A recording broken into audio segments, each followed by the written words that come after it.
Hey, if you're watching this, you're probably a 3D artist, a VFX artist, or someone who's into cinematic stuff. And you probably have some strong opinions about the AI, and a lot of you probably feels like AI doesn't have the artistic eye a real person can bring into a shot. Honestly, I totally understand it. The feeling is fair, and a lot of us have the same concern, but personally, I've just started to look at it as a tool, and I'm still figuring out how to use it well. So I wanted to put that mindset to test on something real, a Ferrari's drifting shot that I've been working on. The car is fully modeled, it's got its materials, and it's sitting on a ready-made environment. And honestly, this environment is just gorgeous. I'll drop a link to it in the description so you can grab it too. So I was flying around in it, exploring, and I landed on this spot right here. I just thought, man, a Ferrari drifting through here would look sick. And that's basically how this whole shot started. And I animated the drift using some blueprint logic a friend of mine put together. I'll make sure to put the links in the description. The shot itself is pretty dynamic. The camera is tracking the car as it drifts through, and once it passes, it kind of whips around and trying to catch from behind. And honestly, this is exactly why I love to do the camera works in Unreal Engine first.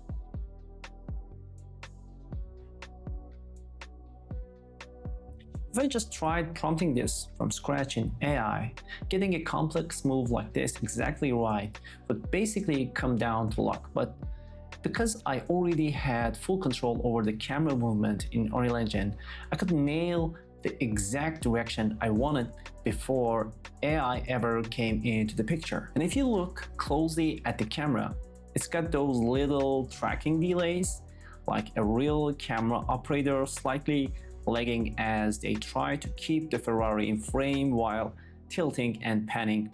That kind of realism is something our 3D skills brings into the table, and it's just not something that you get from prompting alone. So once I had this shot locked, the next step was making it feel real, and it meant adding drifting smokes to it. Simply enough, right? But trust me, it's not that much, because my Ferrari is built inside the blueprint, and getting that exact motion out into something like Houdini or Embergen to simulate the smoke properly turned into a nightmare. And I spent hours trying to export this car mesh from the sequencer, and I tried to bake the transform data.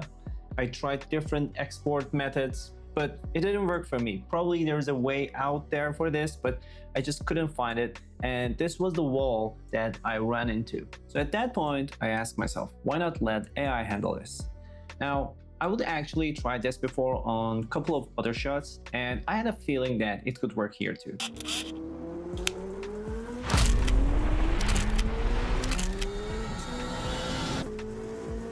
So here's what I actually did. I need a visual look reference first. So I grabbed this clay render directly from the sequencer in Unreal Engine and went over to Higgsfield AI. And out of all the image models on there, I went with Nano Banana Pro for this one.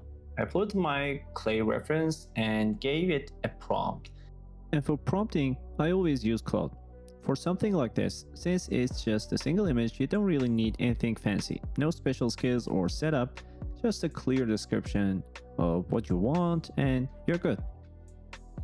And I don't want to read the whole thing out, but basically it's telling it to keep the exact composition and camera angle, turn the clay into a full photorealistic material pass, glossy red Ferrari, realistic glasses and wheels, and match that Parisian golden hour lighting. And this is the result I got. So now that I have my visual look reference sorted, the next thing I need is the camera motion reference. For that, I render my shot out in lighting only mode, no materials, just pure motion and camera data. And that is what I will feed in to guide the movement. So now I've got both pieces I need. I take them into Higgsfield, and this time I go with Seedance 2.5 for the video generation. I drop in my clay render as the motion reference and my photoreal image as the look reference.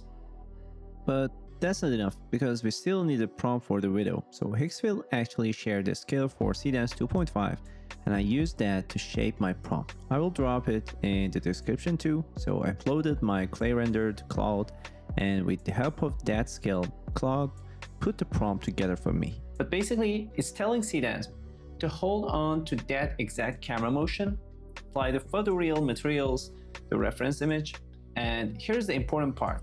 Add the drifting tire smoke as the new element. And this is what I got back.